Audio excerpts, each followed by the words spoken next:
different numbers for the third one, and then for the second one it's just the cube root of 2. So the approach that we're going to use for all these three, they are going to differ, and the approach that you're going to use for every example there is different because of the way that the question is being presented.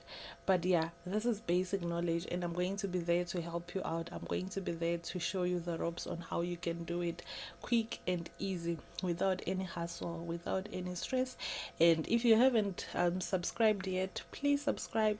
If you haven't joined the comment section, please join the comment section, like the video and share your thoughts on the video, and let me know how best I can help you to get your marks right. So yeah, let's get right into it and let's get started. With this one, what you will do is you first have to multiply by 1. Anything multiplied by 1 is just 1, right?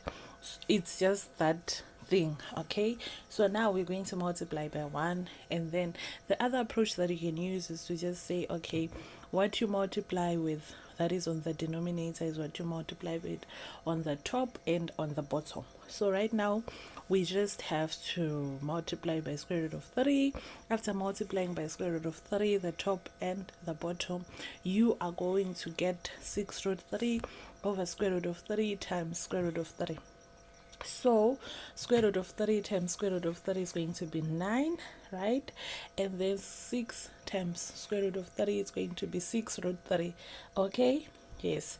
Now that you have that, it's going to be 6 over 9, right? So that one you can just divide by 3, and then you get 6 divided by 3, it's just 2, and then the square root of 3 remains. So I want you to pause